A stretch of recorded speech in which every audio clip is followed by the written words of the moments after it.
दोस्तों मैं हूं अभी जवनिया गांव में और मेरे पीछे जो आप ये घर देख रहे हैं ये वही घर है जहां पर अभी कुछ दिनों से आपने सुना होगा कि कटान हो रहा है जवनिया गांव में। तो इससे पहले हम लोग दोस्तों सुनते थे कि पानी बड़ा है और पानी में गति है तो कटान हो रहा था, जो हम लोग आज से 1-1.5 महीना पहले यही देख रहे थे। लेकिन सोचने वाली बात है कि पानी घटने के बाद भी और गंगा जी में अब पानी काफ़ी नीचे चला गया और धार भी जो थी, जो स्पीड था पानी का वो भी कम हो गया, उसके बाद भी कटान हो रहा है धीरे धीरे। इससे पहले आपने सुना होगा नौरंगा चक्की में भी कटान हुआ है और अभी भी आपने सुना कि चवैनिया गांव में भी कटान हो रहा है। तो ऐसा क्यों हो रहा है? तो आज के इस वीडियो में दोस्तों हम लोग जानेंगे कि जो साइंटिफिक और जो जोग्राफिकल पर्सपेक्टिव होता है उसके कारण कटान क्यों होता है। मतलब भूगोल और विज्ञान के अनुसार नदी के द्वारा जो कटान होता है वो कैसे होता है, वही मैं आज आपको समझाऊंगा इस वीडियो में। तो चलिए वीडियो की शुरुआत करते हैं। तो जो पहला फैक्टर होता है, जो पहला कारण होता है दोस्तों, वो होता है नदी की गतिज ऊर्जा, हिंदी में बोलते हैं, और kinetic energy of the river इसको इंग्लिश में बोलते हैं। तो चलिए मैं आपको एक एग्जांपल से समझाता हूं ताकि आप लोगों को क्लियर समझ में आए। देखिए दोस्तों, मैं यहाँ पर आपको एक एग्जांपल से समझाता हूं। तो जो काइनेटिक एनर्जी होती है वो होता है हाफ mv², हमने पढ़ा होगा। तो ये वाला केस मैं अभी जो ले रहा हूँ, ये ले रहा हूँ मैं उस टाइम का जब यहाँ पर बाढ़ बहुत पीक पे थी, कटान बहुत पीक पे था। तो सपोज़ करिए उस टाइम पे जो मास था वो तकरीबन 1000 था, ठीक है, पानी की बात कर रहे हैं हम लोग। और उस टाइम पे इसकी वेलोसिटी मैं 4 ले रहा हूँ, ठीक है। तो अगर इसको सॉल्व करेंगे तो हाफ ये हो जाएगा आपका 16। तो मैं इसको डायरेक्ट यहाँ पे 16,000 लिख लेता हूँ और इसको अगर कट कर देंगे तो ये 8000 हो जाएगा, ठीक है, 8000 जूल, क्योंकि ये काइनेटिक एनर्जी है तो जूल में होगा इसके SI यूनिट। अब यहाँ पर मैं दूसरा केस लेता हूँ जो अभी का केस चल रहा है, रुक रुक के कटान हो रहा है। तो यहाँ पर हम हाफ और यहाँ पर तकरीबन मैं ले लूँगा मास जो है वो 500 किलोग्राम, ठीक है।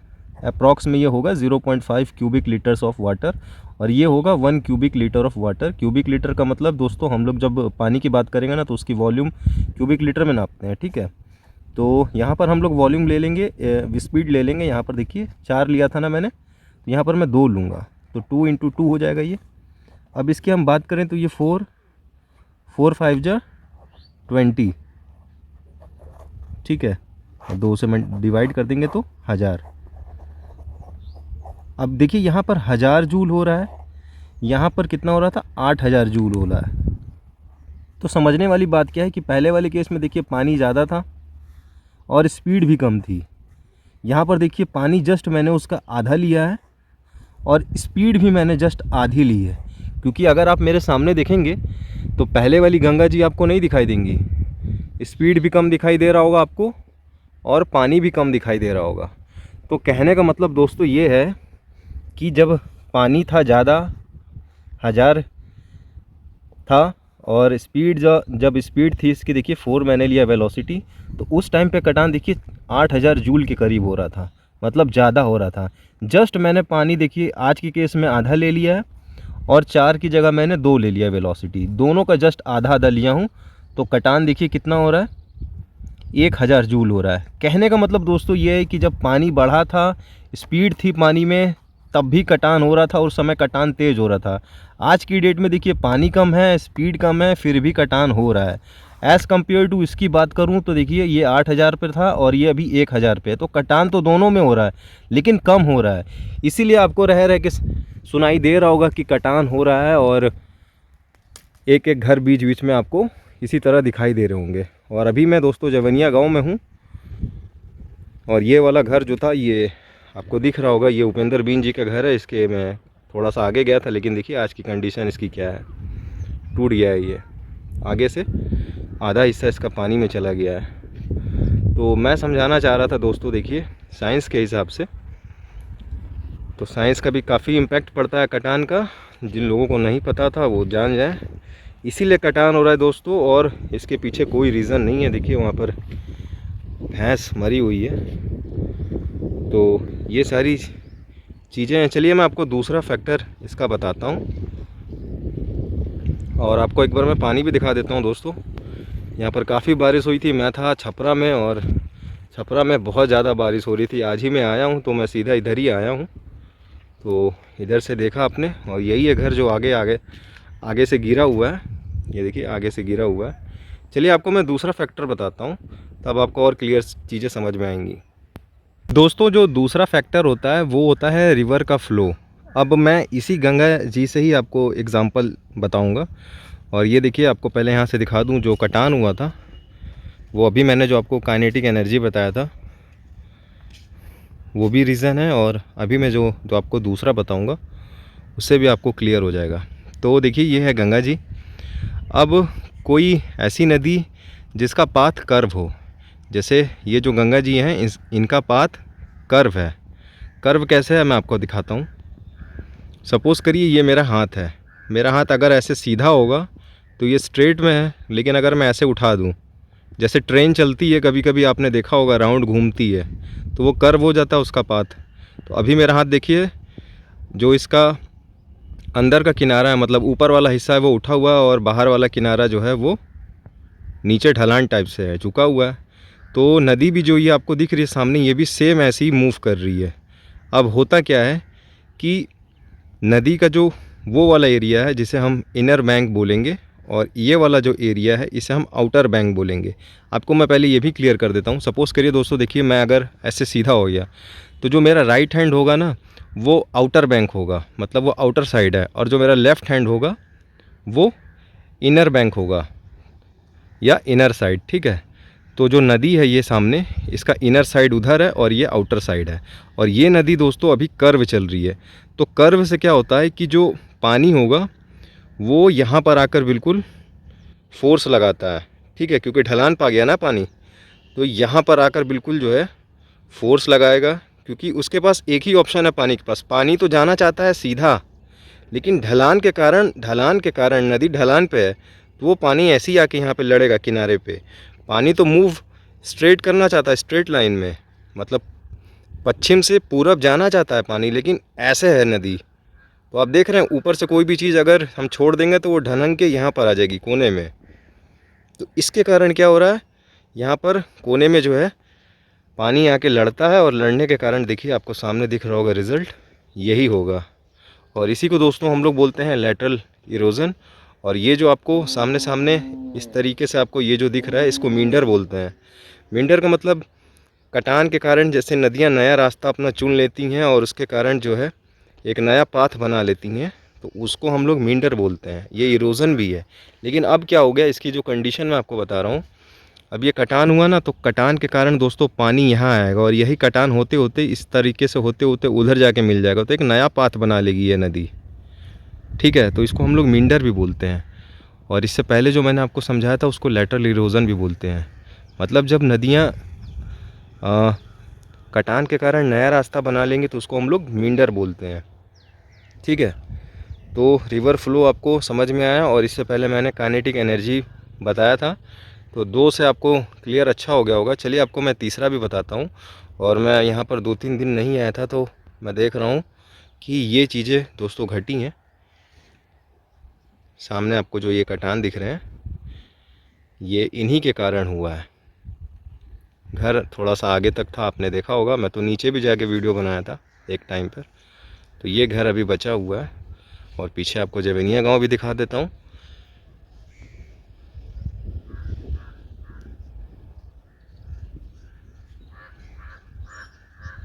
ये पूरा जवेनिया गांव है। बारिश यहाँ पर बहुत हुई थी, और उधर सामने जो है नौरंगा चक्की है। तो चलिए आपको मैं तीसरा बताता हूँ।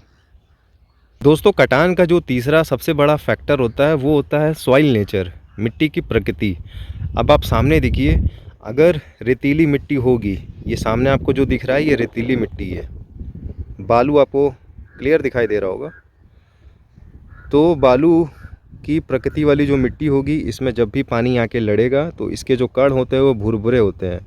बालू आप जानते हैं भुरभुरी होती है, तो ये इसे आसानी से बहा के लेके चला जाएगा, तो कटाव यहाँ पर तेज होगा। आपको दिख रहा होगा ये भुरभुरी मिट्टी है, बालू टाइप से आपको दिख रहा होगा ये। अगर दोस्तों मिट्टी की जो प्रकृति है वो पत्थरी है, मतलब मिट्टी के अंदर पत्थर हैं, तो पत्थर क्या करते हैं, वो पानी के प्रवाह को थोड़ा कम करते हैं, और उसके कारण क्या होगा दोस्तों, कटाव कम होगा। तो अगर पत्थरी मिट्टी है तो उसके कारण कटाव कम होता है। अगर भूरभूरी टाइप से मिट्टी है, जैसे कि देखिए सामने आपको दिख रहा होगा ये बालू वाली मिट्टी है, रेतीली मिट्टी है, तो वहाँ पर कटान ज़्यादा होगा। ठीक है, तो 2 फैक्टर मैंने आपको बताया सॉइल नेचर में। चलिए तीसरा मैं आपको बताता हूँ सॉइल नेचर का तीसरा फैक्टर क्या होगा। तीसरा आता है दोस्तों सॉइल टेक्सचर। अब मिट्टी का टेक्सचर क्या है वो काफ़ी इरोज़न में डिपेंड करेगा। मिट्टी के अंदर कितने प्रोपोर्शन में क्ले है, सिल्ट है या सैंड है, वो सारी चीज़ें डिपेंड करता है। तो जो उसका टेक्सचर है उस पर काफ़ी इरोज़न डिपेंड करता है। जैसे इसका टेक्सचर देखिए आप, देखा आपने, इसमें क्या है, बालू है। तो इसका आप देख सकते हैं टेक्सचर क्या है, इसके अंदर बालू है तो यहाँ पर कटान ज़्यादा होगा। अगर सैंडी मिट्टी होगी तो वहाँ पर कटान कम होगा। मतलब कितने प्रोपोर्शन में इसमें सैंड है, क्ले है, सिल्ट है, ये सारी चीज़ें डिपेंड करता है। तो सॉइल टेक्सचर भी बहुत मेन इंपॉर्टेंट चीज़ है कटान के समय, क्योंकि बाहरी किनारे पे आपको मिट्टी बालू यही सब दिखाई दे रहे होंगे। तो जो लैंड है बाहरी किनारे पर उसका टेक्सचर क्या है ये काफ़ी इम्पोर्टेंट होता है कटान के समय दोस्तों। मिट्टी में नमी की मात्रा भी काफ़ी ज़्यादा जो है वो कटाव को प्रभावित करती है। सॉइल मॉइस्चर की बात करूं तो अगर देखिए अगर नमी वाली मिट्टी होगी तो वहाँ पर कटान तेज़ होगा। तो यहाँ की मिट्टी देखिए अब नमी वाली है, आपको दिख रहा होगा। आपको नीचे देखिए वाइट दिखाई दे रहा है और ऊपर देखिए गीला गीला दिखाई दे रहा है। तो ये नमी वाली मिट्टियाँ हैं और भूरभूरी मिट्टी है, इसीलिए दोस्तों यहाँ पर कटान ज़्यादा हो रहा है।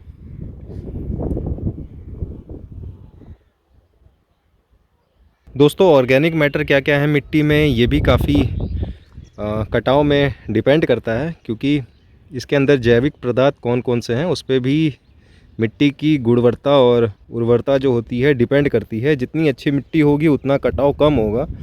तो अगर बात करूं ऑर्गेनिक मैटर की तो देखिए इसमें जो प्लांट्स होते हैं, प्लांट्स जब सड़ते हैं, जैसे चाहे वो उनके जड़ें हों या तने हों, तो पौधों से जो गुणवत्ता बढ़ती है ये हो गया। और अगर मैं बात करूं जानवरों से तो जानवरों से देखिए जैसे हड्डी सड़ते हैं, गलते हैं, तो वो सब मिट्टी में ही दफन होते हैं। बात करें अगर माइक्रो ऑर्गेनिज़म्स की तो दोस्तों फंगस है, बैक्टीरिया है, तो इससे क्या होता है कि मिट्टी की जो गुणवत्ता होती है वो बढ़ती है और मिट्टी जो होती है मजबूत होती है।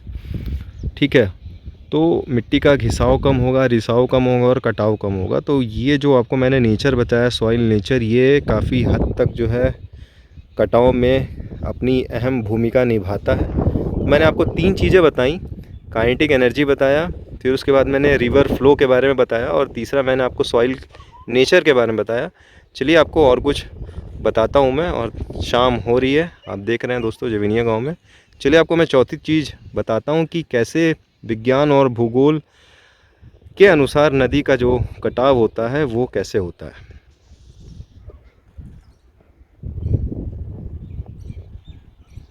दोस्तों जो चौथा कारण होता है वो होता है हाइड्रोलिक एक्शन। तो हाइड्रोलिक एक्शन क्या होता है मैं आपको बताता हूँ कि जो पानी होता है नदी का वो क्या करता है अपने किनारों साइड में एक प्रेशर लगाता है, जिसके कारण दोस्तों कटाव होता है। ठीक है, तो जो पानी होगा वो अपने किनारों में प्रेशर लगाएगा जिसके कारण नदी के किनारे कटाव होता है। अब ये प्रेशर होता क्या है तो मैं आपको बता दूं दोस्तों, ये जो प्रेशर होता है ये होता है दोस्तों density into depth into gravity. ये देखिए मैंने लिखा भी है यहाँ पे, pressure is equal to density into depth into gravity. Density आपका पानी का हो गया, density of water, depth of water, और ग्रेविटी मतलब ग्रेविटेशनल फोर्स। तो कहने का मतलब दोस्तों ये उन इलाकों में लगता है हाइड्रोलिक एक्शन वाला जो मैं आपको चौथा फैक्टर बता रहा हूँ, जहाँ पर पानी दोस्तों फास्ट हो और टर्बुलेंट हो।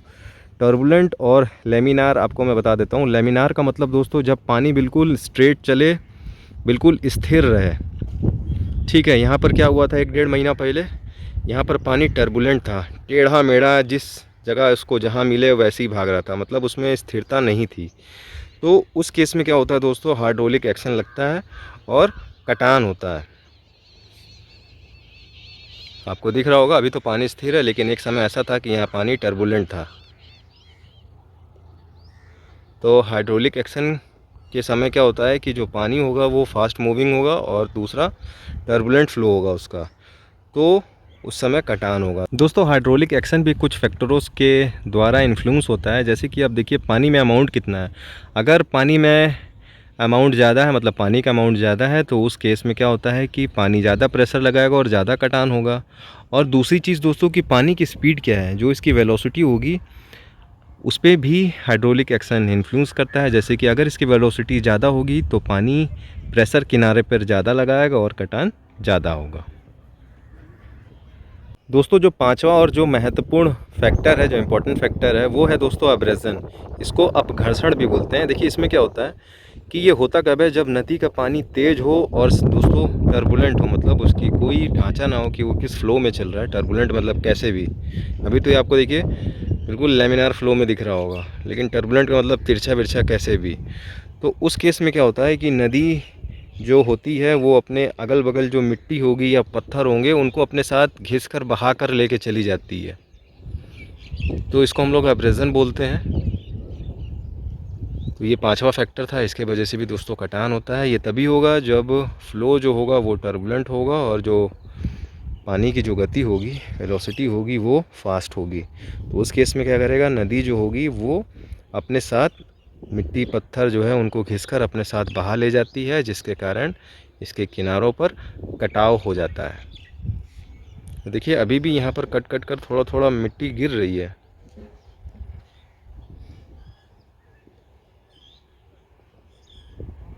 अब दोस्तों तेज़ गति से बहने वाला पानी और लार्ज अमाउंट में जो पानी होगा वो एब्रेजन को बढ़ाता है। अब देखिए पानी के अंदर भी काफ़ी इफ़ेक्ट डालेगा कि पानी के अंदर, बीच के अंदर, मतलब जो इसके रिवर बेड है, रिवर बेड में कौन सा पानी है, रिवर बेड का मतलब जो पानी के अंदर, नदी के अंदर नीचे कौन सी मिट्टी है, वो बालू वाली है या मिट्टी वाली है या पत्थर वाली मिट्टी है, वो भी काफ़ी इफ़ेक्ट प्रभावित करेगा, मतलब एब्रेजन में, कि कितना कटाव तेज़ होगा या नहीं होगा। दूसरी चीज़ कि किनारे से जो मिट्टी घिस कर ले गया है, ये पानी लेके जाएगा, जो पत्थर होगा या फिर या जो भी बालू होगा, उसकी भी जो नेचर होगा उस पर भी काफ़ी डिपेंड करेगा कि जो कटाव होगा वो किस हिसाब से होगा। तो दोस्तों यही था जो मैंने आपको फैक्टर बताया था। इसी फैक्टर के कारण जो है दोस्तों आपको रह रहे के यहाँ पर कटान दिख रहे हैं, या पहले भी जो आपको कटान दिख रहे होंगे यही फैक्टर था।